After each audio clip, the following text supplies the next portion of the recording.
جی، تو اگر میں یہ کہوں آپ سے پوچھوں، اور بڑا میرا سیدھا سوال ہوگا کہ کیا اس قسم کی کوئی رسول اللہ صلی اللہ علیہ وسلم کی حدیث ہے جس میں کہ مسلمانوں کو یہ پیغام دیا گیا ہے کہ آپ ہندوؤں کے خلاف جو ہیں غزوہ ہند کریں؟ جی ہاں، میں تھوڑا سا اس حدیث کے اوپر بات کرنے سے پہلے بیک گراؤنڈ ضرور بتانا چاہوں گا کہ جتنے بھی ابراہمک ریلیجن ہیں، وہ 3 ابراہمک ریلیجن ہیں، جس میں عیسائیت ہے، یہودیت ہے، اور پھر اسلام ہے۔ تینوں کے یہاں پروفیسیز ملتی ہیں، اور اس کو ہم، یہ ایک ریلیجس برانچ ہے جس کو ہم ایسکیتھولوجی کہتے ہیں۔ ایسکیتھولوجی کا مطلب یہ ہوتا ہے کہ بھئی دنیا جب ختم ہوگی تو اس میں کیا کیا علامتیں پائی جائیں گی، کس طرح بڑی بڑی جنگیں ہوں گی، اور آخرکار قیامت آ جائے گی، قیامت کے بعد کیا ہوگا۔ یہ پوری جو برانچ ہے اس کو ایسکیتھولوجی کہا جاتا ہے، اور تینوں مذہبوں میں پروفیسیز موجود ہیں، اولڈ ٹیسٹمنٹ میں ہیں، نیو ٹیسٹمنٹ میں ہیں، قرآن میں بھی کچھ علامتیں ہیں، اور اسی طریقے سے حدیث کے اندر بہت تفصیل کے ساتھ بہت سی باتیں ذکر کی گئی ہیں۔ لیکن پروفیسیز کا مطلب یہ نہیں ہوتا کہ مثلا آپ صلی اللہ علیہ وسلم نے کوئی بات کہی تو وہ ہمیشہ مسلمانوں ہی کے مفاد میں ہوگی۔ میں ایک مثال دیتا ہوں، ایک حدیث ہے ویل للعرب من شر قد اقترب، اس حدیث کا مطلب یہ ہے کہ عربوں کے لیے ہلاکت کا وقت قریب آ گیا ہے۔ اب عربوں سے مراد یہاں مسلمان ہی ہیں، تو مسلمانوں کی ہلاکت کی پیشن گوئی نبی کریم صلی اللہ علیہ وسلم نے اس حدیث کے اندر کی ہے۔ اب یہ کوئی کہنے لگے کہ بھئی یہ کیسی، نبی کریم صلی اللہ علیہ وسلم اپنی ہی امت کے کچھ لوگوں کی ہلاکت کی پیشن گوئی کر رہے ہیں، وہ اس لیے کہ ایسکیتھولوجی کا مطلب یہ نہیں ہوتا کہ اپنے لوگوں کو کسی کام کے لیے تیار کیا جائے کہ بھئی تم حملہ کر دینا یا حملے کا دفاع کر لینا، بلکہ ایک چیز ہونے والی ہے اس کو بیان کرنا مقصد ہوتا ہے۔ یا اسی طریقے سے ایک اور حدیث آئی ہے، اس میں تو کعبے کے ڈیمولیشن کا ذکر ہے کہ آخر زمانے میں افریقہ کا ایک بادشاہ آئے گا، وہ کعبے کو ڈیمولش کر دے گا۔ تو اسی طریقے سے نبی کریم صلی اللہ علیہ وسلم کی ایک حدیث انڈیا کے تعلق سے ہے، اور یہ حدیث صحیح ہے۔ اس کے جو نیریٹرز ہیں وہ 2 ہیں، اور یہ بہت پوائنٹ کی بات ہے، اس لیے میں چاہوں گا کہ آپ بھی اور جو ناظرین ہیں وہ تھوڑا غور سے سنیں۔ دیکھیے، نبی کریم صلی اللہ علیہ وسلم کے جو کمپینینز ہیں، جن کو ہم صحابہ کہتے ہیں، ان میں ایک صحابی ہیں، ان کا نام ہے ابو ہریرہ رضی اللہ عنہ۔ ان صحابی کی، ان کمپینین کی سب سے زیادہ نریشنز ہیں نبی کریم صلی اللہ علیہ وسلم سے، 5000 سے زائد ہیں۔ تو ایک تو حدیث ان کی ہے، اور ایک اور کمپینین ہے، ان کا نام ہے ثوبان، ایک نریشن ان کی ہے، ایک روایت اور حدیث ان کی ہے۔ تو سب سے پہلے میں ثوبان کی جو روایت ہے رضی اللہ عنہ کی، وہ میں آپ کو بیان کرنا چاہوں گا۔ تو ثوبان رضی اللہ عنہ یہ کہتے ہیں کہ نبی کریم صلی اللہ علیہ وسلم نے یہ فرمایا، اور یہ بالکل صحیح حدیث ہے، کہ میری امت کی 2 جماعتیں ایسی ہوں گی کہ جن کو اللہ تعالیٰ جہنم کی آگ سے آزاد کر دے گا۔ پہلی جماعت تو وہ ہوگی جو ہندوستان کے اوپر حملہ کرے گی، اور دوسری جماعت وہ ہوگی جو عیسیٰ ابن مریم علیہ السلام کے ساتھ ہوگی۔ ٹھیک ہے، یہ حدیث آپ صلی اللہ علیہ وسلم نے بیان فرمائی، ثوبان رضی اللہ عنہ اس کے نیریٹر ہیں۔ لیکن ابھی یہ بات ادھوری ہے۔ وہ ادھوری اس لیے ہے کہ اب ہم یہ دیکھیں گے کہ آپ صلی اللہ علیہ وسلم کی اس حدیث کو اور کن کن لوگوں نے کس انداز سے بیان کیا ہے۔ تو میں نے ابو ہریرہ رضی اللہ عنہ کا نام لیا، جو سب سے زیادہ روایت کرنے والے اور نیریٹ کرنے والے ہیں۔ انہوں نے اس حدیث کو 2 طریقے سے بیان کیا ہے۔ ان میں سے ایک طریقہ کافی ہے، وہ یہ فرماتے ہیں کہ نبی کریم صلی اللہ علیہ وسلم نے ہمیں غزوہ ہند کے بارے میں بتایا کہ بھئی ایک جنگ ہوگی ہندوستان میں، اور انہوں نے مجھ سے کہا کہ سندھ اور ہند کی طرف، یاد رکھیے کہ اس زمانے میں ہند اور سندھ الگ نہیں تھے، یہ تو اب ہوئے ہیں، سندھ اور ہند کی طرف ایک لشکر بھیجا جائے گا، اور اے ابو ہریرہ اگر تم نے وہ زمانہ پایا، یہ ابو ہریرہ سے کہا جا رہا ہے، اے ابو ہریرہ اگر تم نے وہ زمانہ پایا تو میں چاہوں گا کہ تم اپنی جان اور مال اس میں لگاؤ، اگر تم شہید ہو گئے بہت اچھی بات ہے، اور اگر تم واپس آ گئے تو اللہ تعالیٰ تمہیں جہنم کی آگ تم پر حرام کر چکے ہوں گے۔ اس کا مطلب یہ ہوا کہ جس غزوہ ہند کی بات اس حدیث میں کہی جا رہی ہے، وہ 1st سینچری کے اندر آلریڈی ہو چکا ہے، اور اس کے اپنے اسباب ہیں کہ وہ غزوہ کیوں ہوا تھا۔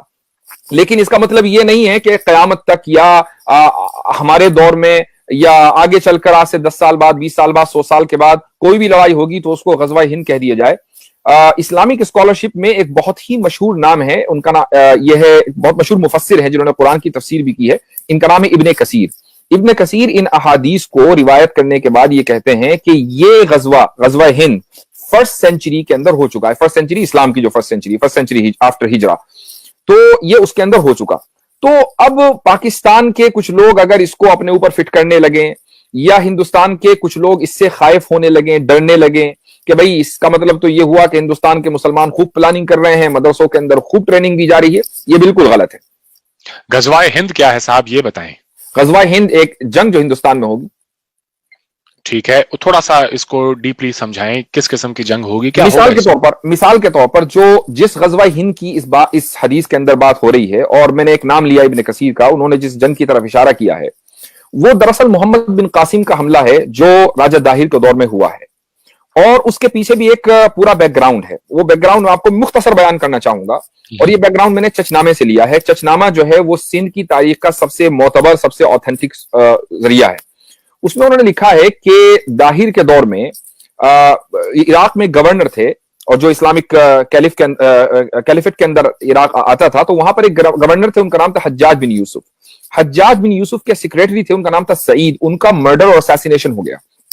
जिसने असैसिनेशन किया उसका नाम था मोहम्मद बिन हारिस अल्लाफी।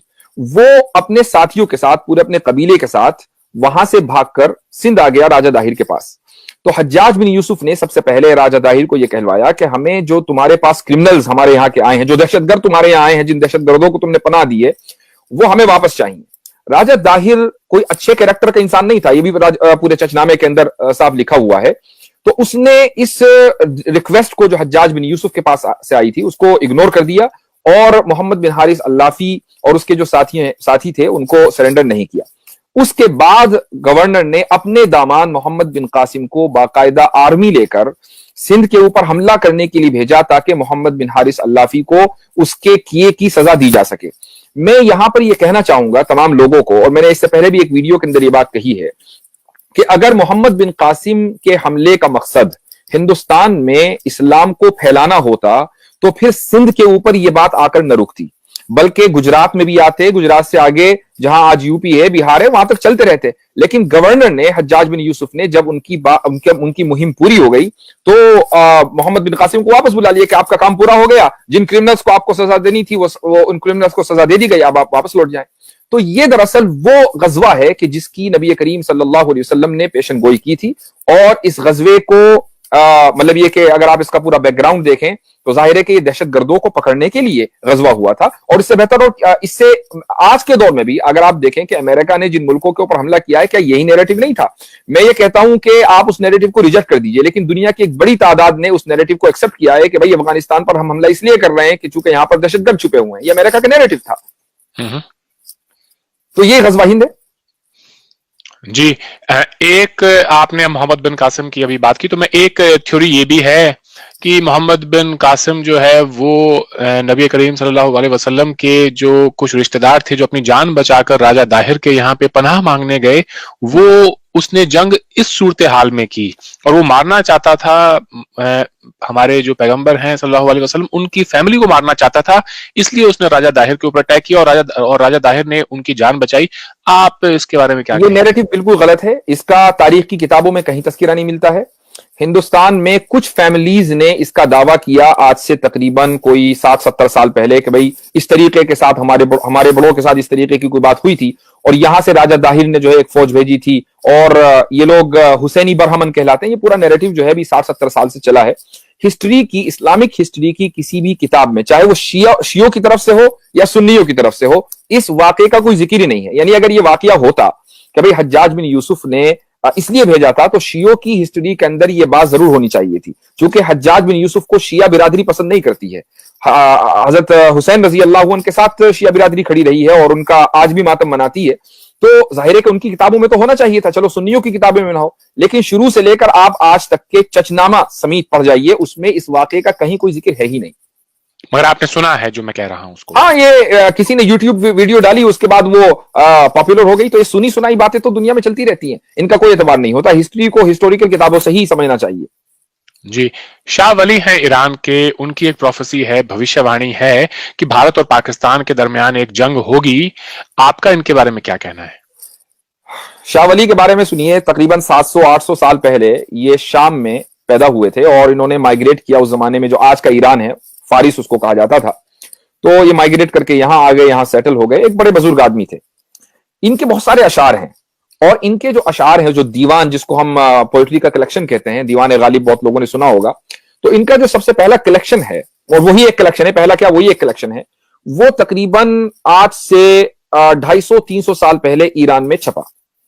और जिन अशार का ये लोग हवाला देते हैं, पाकिस्तानी मीडिया में आता है कि भाई शाह नेमत वली ने पेशन गोई कर दी, इंडिया पाकिस्तान में जंग होनी है और सरहद से पठान आने हैं और वो हिंदुस्तान के अंदर तबाही मचा देंगे, वो सारे अशार उसमें लिखे हुए हैं, यानी उसमें नहीं लिखे हैं बल्कि शाह नेमत की तरफ वो मंसूब हैं। तो ये सारे के सारे अशार तकरीबन 2000 के करीब हैं, उस दीवान के अंदर मौजूद नहीं है।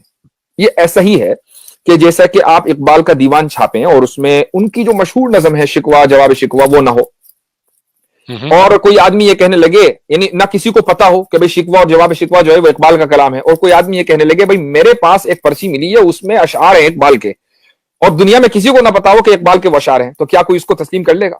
बिल्कुल ऐसे ही शाह नेमत की तरफ, शाह नेमत वली की तरफ ही अशआर मंसूब कर दिए गए। सबसे पहले कुछ अशआर, इन 2000 में से कुछ अशआर जो हैं वो 1857 के बाद लोगों के सामने आए, किसी ने वैसे ही अशआर छाप दिए और उनकी तरफ मंसूब कर दिया। उसमें तैमूर का नाम था, बाबर के बारे में जिक्र था, अकबर के बारे में जिक्र था, तो जाहिर है कि इन लोगों का जमाना गुजर चुका था, तो ऐसे अशआर फैब्रिकेट करने में बड़ी आसानी थी लोगों को जो उन वाकयात से मुताल्लिक हो जो पहले हो चुके।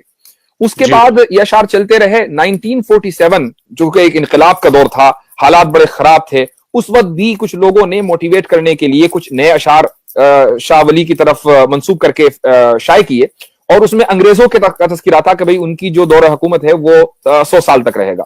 उसके बाद वो अशआर छपते रहे। उसके बाद तकरीबन 1970s के आसपास फिर और अशआर छपे, और उसके अंदर हिंदुस्तान पाकिस्तान का जो कॉन्फ्लिक्ट है उसका तज़किरा है।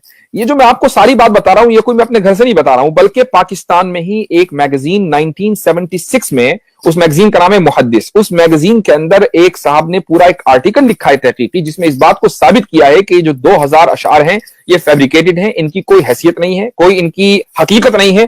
और अगर ये शाह नेमत वली के अशआर होते तो उनके दीवान में जरूर होते, क्योंकि उनके दीवान को ये अशआर ही जिंदा रख सकते थे, क्योंकि इन अशआर की बहुत पॉलिटिकल वैल्यू है।